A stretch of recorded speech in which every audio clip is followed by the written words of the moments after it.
Okay, everybody, welcome back to Unit 13, The Gathering Storm, the terrible 1850s. Just to review, kind of in part one, we covered Uncle Tom's Cabin, Kansas-Nebraska Act, and Bleeding Kansas. What I want to cover in part two are three events known as the Brooks-Sumner Affair, the Dred Scott case, and the Lincoln and Douglas debates. And then in part three, we'll finish up with some more of these events of the 1850s. Okay, so we're going to cover the Brooks-Sumner Affair of 1856, the Dred Scott decision of 57, and Lincoln-Douglas debates of 58. We're going to start with the Brooks-Sumner Affair, and this is one heck of a story. The background to what is known as the Brooks-Sumner Affair really picks up with the events of Bleeding Kansas. Remember that popular sovereignty was clearly exposed as a failure out there in Kansas because of the events of Bleeding Kansas. And the intention of popular sovereignty was that it was supposed to have isolated the question of slavery's expansion in the territories, but instead it had the opposite effect of bringing the issue right back to the national level of American politics. And that's really where the affair is going to come from. The Sumner of the Brooks-Sumner Affair is a man named Charles Sumner. He was a U.S. Senator from Massachusetts. Now, here's the thing about Charles Sumner. This guy was a borderline abolitionist. He was very much against slavery, believed it was morally wrong, unchristian, things like that. So when it comes to the issue of slavery, Sumner does occupy the moral position and the moral high ground on slavery. But the problem with Charles Sumner is that he was just such a jackass. I mean, even people in his own party hated this guy. He was just such a jerk. And in 1857, he attacked the authors of the Kansas-Nebraska Act in a speech on the floor of the U.S. Senate entitled The Crime Against Kansas. And speaking of a South Carolina senator, Andrew Butler, Sumner spoke these words, and you can kind of read them there. You can pause it if you need to, but I'll just kind of paraphrase what he's saying here. Butler had been a co-author of the Kansas-Nebraska Act, and Sumner, in his speech, compared the Kansas territory to kind of a virgin woman that the slave owner of the South was violating, and actually named Andrew Butler as one of these rapists. Now, if this is the time of Southern chivalry, this is the time to honor and things like that. And so you can see Sumner really attacking Andrew Butler over very sexual and interesting arguments here. This is what kind of made Sumner such an ass. Now, Butler was not there that day to hear this speech, but in the audience that day was the nephew of Andrew Butler, a man by the name of Preston Brooks, who happened to be a U.S. representative from South Carolina. And Brooks took offense to what Sumner had said. He was essentially besmirching his own family in Butler and was comparing Butler to a rapist. So Brooks picked up his cane. There's a picture of it right there. You can see that it's pretty tough looking little weapon. Brooks strolled in onto the floor of the U.S. Senate the very next day and viciously attacked Charles Sumner. Beat him with this cane repeatedly over the head, knocked him unconscious, and damn near killed the guy.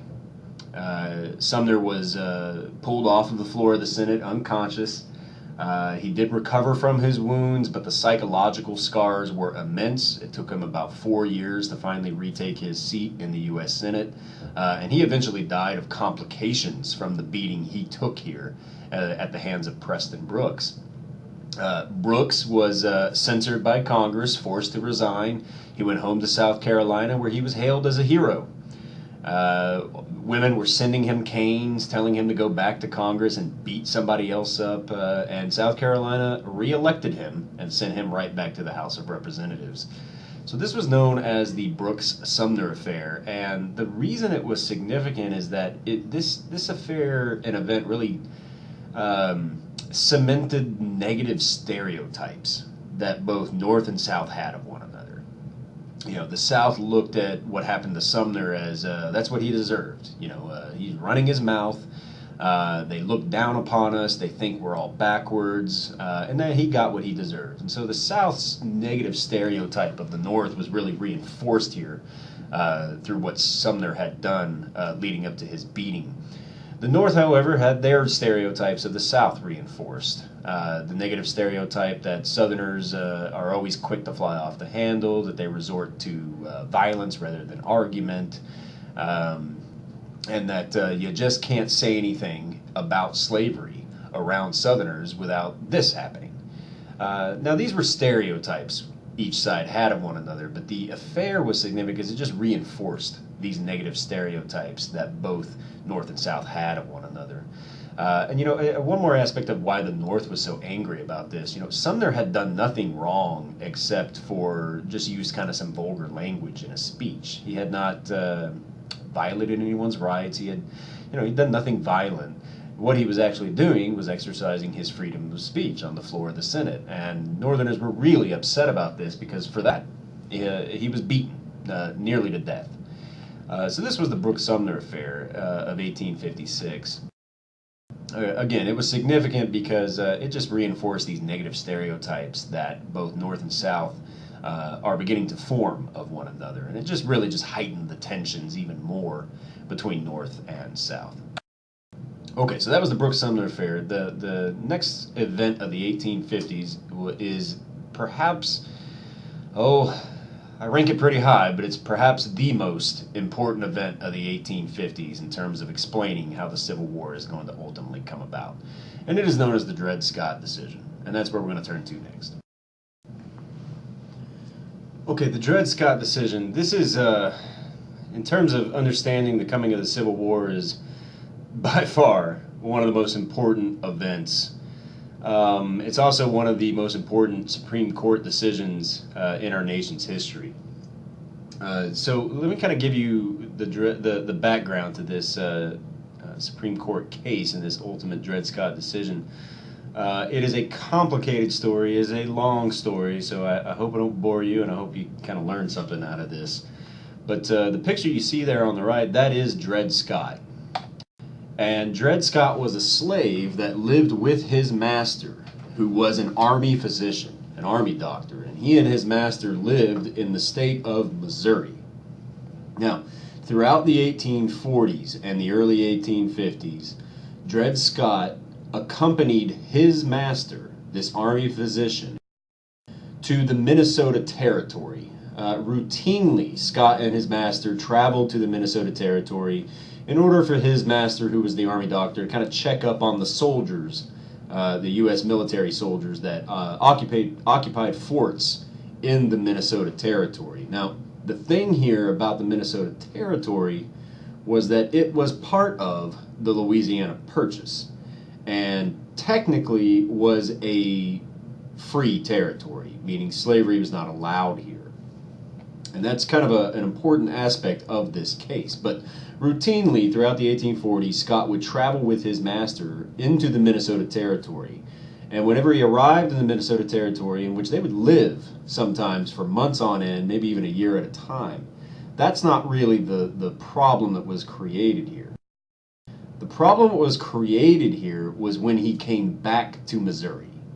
Now, by the 1850s, abolitionists just across the river from St. Louis in Illinois, abolitionists find out about Dred Scott's travels, and through back channels were able to convince Dred Scott to sue for his freedom on the grounds that Scott had traveled and resided from time to time in a territory of the Louisiana Purchase that was technically a free territory, made so by the Missouri Compromise.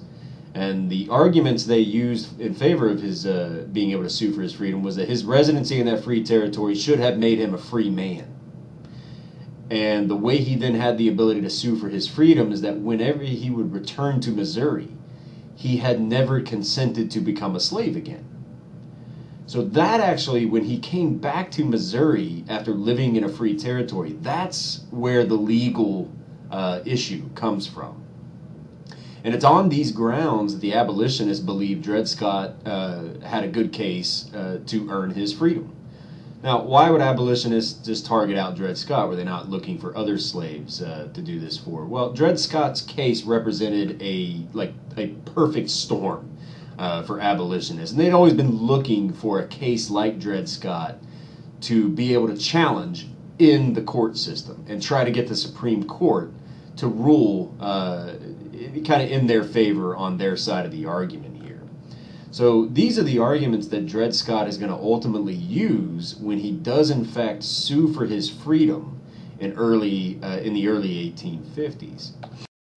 Now, the case was called Dred Scott versus Sanford, Sanford being his master, and the case actually began in the Federal District Court of St. Louis. And here's a picture of that court. I took this picture last time I was in St. Louis. If you go today to St. Louis and you're up in the arch along the riverbank, if you look back towards the city, right below you will be that courthouse. And it's right in that courthouse where the Dred Scott case was first heard. And the case, he had first lost his case, but they appealed it. And he lost again, and they appealed it again and again and again. And so the case began in St. Louis in the federal district courts. It was repeatedly appealed, and finally in 1857, the case was picked up by the Supreme Court of the United States. Now, real quick, let me talk to you about the Supreme Court of the United States. The Chief Justice of the Supreme Court in 1857 was no longer that guy John Marshall. He had died long ago. The Chief Justice of the Supreme Court in 1857 was a man named Roger B. Taney. And the picture you see on the right there is a picture of the original Supreme Court chamber, which you can still go into today. The original Supreme Court chamber is right in the middle of the U.S. Capitol building. And this is the room in which this Dred Scott decision was handed down. Now, a little bit more about the court. The Supreme Court in 1857 was made up of 9 justices. One of them was a Whig. I know the Whigs are kind of on their way out, but he was a Whig, appointed by a Whig president. There were 7 Democrats and there was 1 Republican on the Supreme Court of the United States. 5 of the 9 justices were slaveholders, including the Chief Justice Roger B. Taney. So you would think then that being a slaveholder would likely influence the court's decision. And in a way it did. But ultimately, the Supreme Court, when it handed down its decision, the decision came down 7-2 against Dred Scott. And in this court case, as we've seen with other Supreme Court cases, the court asked itself some questions and then addressed these questions. So let's go through the questions that were addressed in the Dred Scott decision. Number 1, the first question the court dealt with was, did Dred Scott even have the right to sue for his freedom? This was kind of the first question the court wanted to address, and in a sense that did he even have the right, should they even be hearing this case? So did he even have the right to sue for his freedom? And kind of what I mean by that is, did a person of African descent have any rights in a federal court? This was kind of the first question that the Supreme Court addressed in this decision. The second one was, did Dred Scott's residence in a free territory make him a free man? And the third question the Supreme Court addressed here was, what role does Congress have in restricting slavery into the territories? What I mean by this are laws like the Northwest Ordinance of 1787 and the Missouri Compromise. Are these laws, in fact, constitutional? So let's see how the Supreme Court answered these questions. To the first question of did he have the right to sue, Taney's court argued that there was absolutely no precedent by 1857 of, quote, persons of African descent having any legal rights in a federal court. Now, I do have to be honest, there were some precedents. There were some federal cases before 1857 of people of African descent suing in federal court. So there were some precedents. Whether Roger B. Taney's court knew of these precedents or whether they ignored them, we simply do not know. But to answer that first question of did Dred Scott even have the right to sue for his freedom, Taney's court said no, he didn't. And the reason for that is that there was no precedent of, the way they worded it, persons of African descent having any legal rights in a federal court.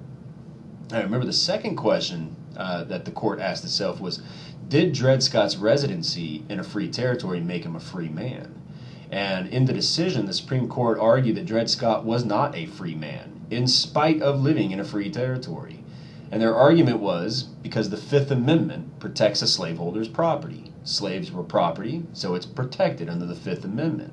What the court really argued here then was that property follows the owner, and that if a slaveholder moves to a territory, that territory cannot deprive him of his property because to do so would violate the Fifth Amendment.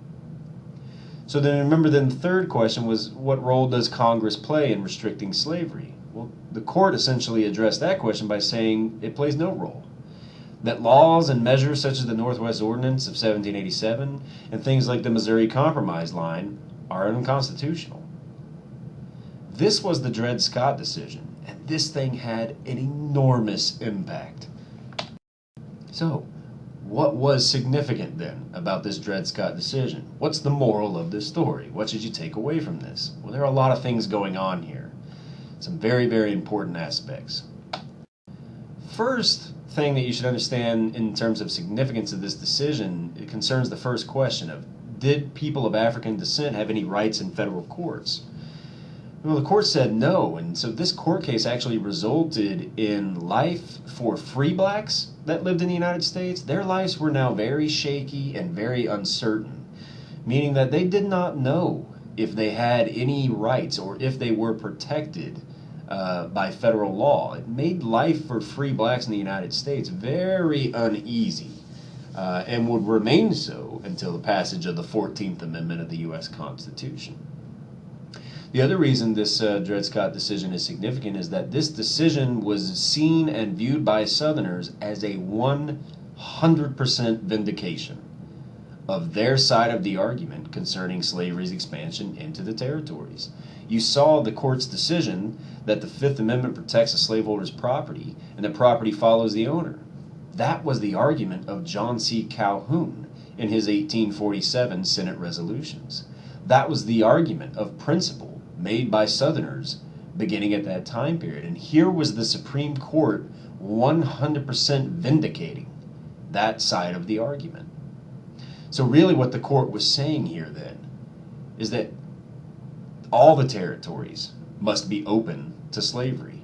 Things like the Missouri Compromise line, things like the Northwest Ordinance of 1787, any law or any measure made by Congress to restrict slavery, according to the Supreme Court, is unconstitutional.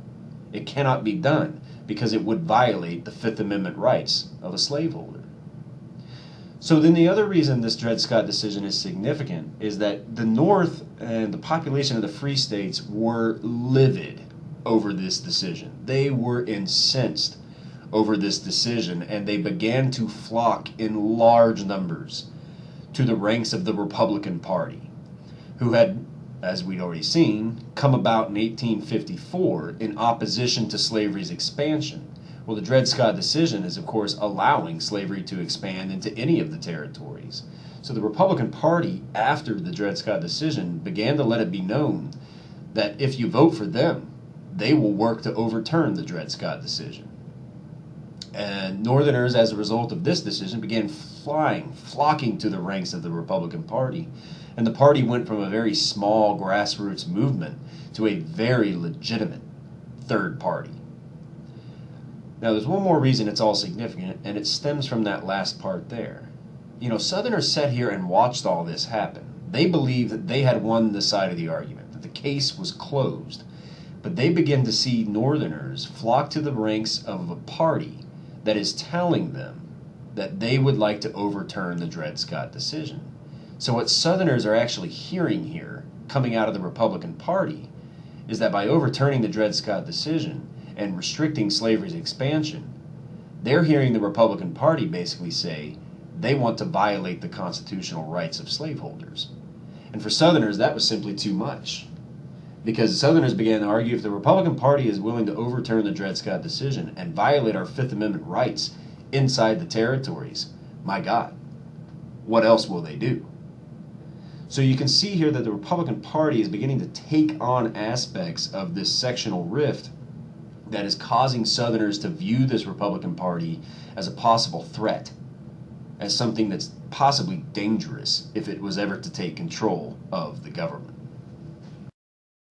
So this was the Dred Scott decision of 1857. It's often described as the Supreme Court case that caused the Civil War, and I would agree with that to a certain extent. It was an extremely important event in understanding the coming of this war. So we've covered Brooks-Sumner Affair, now we've covered Dred Scott decision. I want to finish now by talking about an event in 1858 known as the Lincoln-Douglas debates. All right, guys, the Lincoln-Douglas debates are a series of debates that took place between Abraham Lincoln and a guy we've already seen in this course, the author of the Kansas-Nebraska Act, Stephen A. Douglas.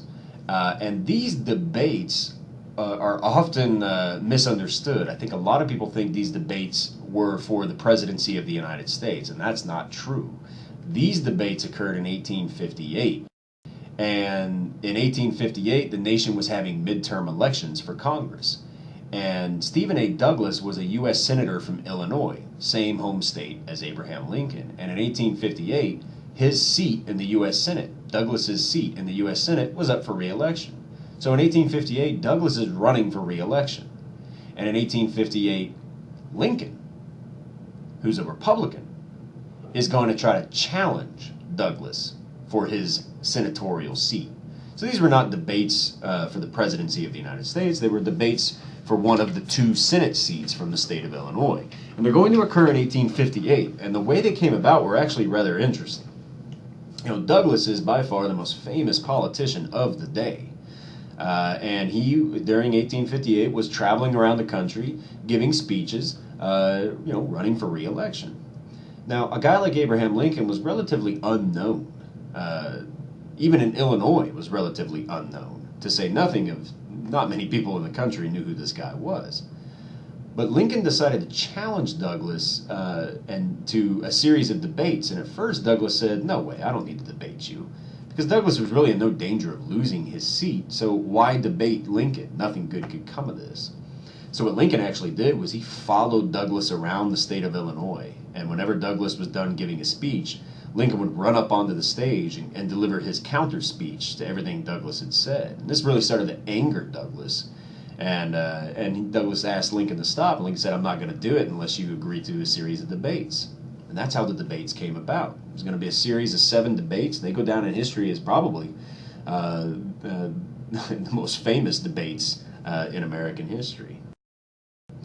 So what were these debates all about? What would you have found if you would have been listening to these debates across the state of Illinois?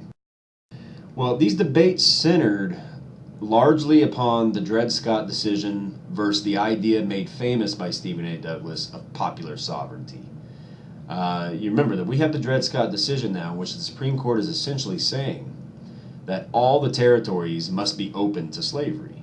Well, if that's true, then popular sovereignty no longer works. That the people can't decide themselves whether or not slavery is allowed there or not because they can't restrict it. If they restrict it, it's violating a Fifth Amendment right. And popular sovereignty was, that was Douglas's big thing. It was what he was making an argument for in his re-election campaign. He believed that popular sovereignty was the best way to handle slavery's expansion. That if this was used, it would be a non-issue, it would be less emotional, it would be less debatable. He's still clinging to this idea. And what's going to happen then in these debates, Lincoln wants to win, so what he wants to try to do is make his opponent look, ridiculous. The best way to do that is to get Douglas to renounce popular sovereignty and accept the Dred Scott decision. And Lincoln's hoping that if he can make Douglas do this, get off of popular sovereignty, accept Dred Scott decision, this will make him unpopular in Illinois. Now, guys, it's during these debates that we saw probably one of the most famous speeches ever associated with Abraham Lincoln. It's known, of course, as the House Divided speech. Now, the House Divided speech, he's usually talking about, people think he's talking about the nation as a whole, but he's actually talking more about the state of Illinois. And in this House Divided speech, he was warning Illinois of the repercussions of the Dred Scott decision. And you can see a portion of his speech here, that a house divided against itself cannot stand. And I believe this government cannot endure permanently half slave, half free. And he admitted that he did not expect the Union to be dissolved, and he did not expect the House to fall. What he expected to happen was that it would cease to be divided. It would be all one thing or all the other. That either opponents of slavery will arrest the further spread of it and place it where the public mind shall rest in the belief that it is in course of ultimate extinction, or its advocates will push it forward till it shall become till it shall become alike lawful in all the states, old as well as new, north as well as south. And here's what he's really saying here. He's warning people in Illinois that if the Dred Scott decision stands, that slavery won't be just limited to being allowed to expand to the territories. He's telling people in Illinois that if the Dred Scott decision stands, there will be nothing to prevent a slave owner from bringing slaves to a free state. Because if the Fifth Amendment applies, then a slave owner can go anywhere, not just the territories. He could go to a free state, and the Fifth Amendment would protect him under the Dred Scott decision. This is very scary stuff, and this is the stuff he's using against Douglas. And so what he's going to try to do here, after warning people in Illinois, this is what will happen if the Dred Scott decision stands, then what he wants to try to do now is convince people in Illinois that that's what Douglas stands for. And he tries all the political tricks you can imagine to try to trick Douglas into accepting the Dred Scott decision in the hopes this will make him unpopular and he'll lose the election. But Douglas was better than that.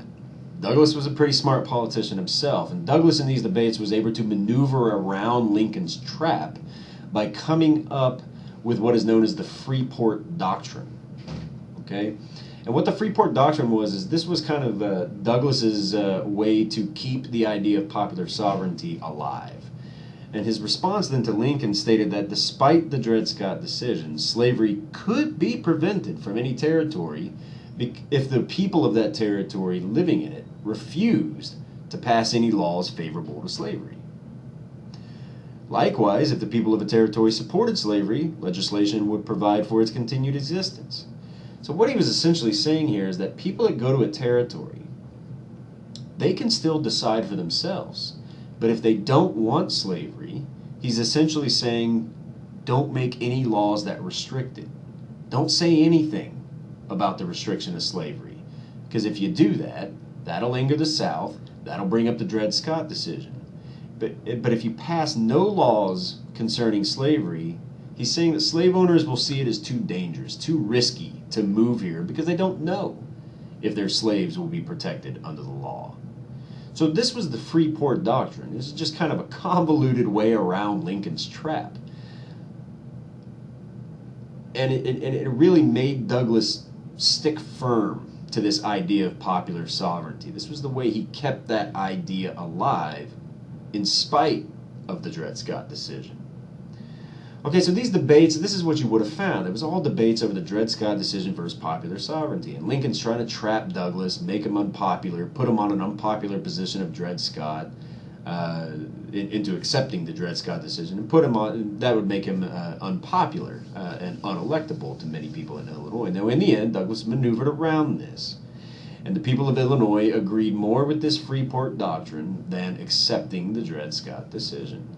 So in the end, Lincoln lost these 1858 Senate race for the seat from Illinois. He lost. Douglas was reelected.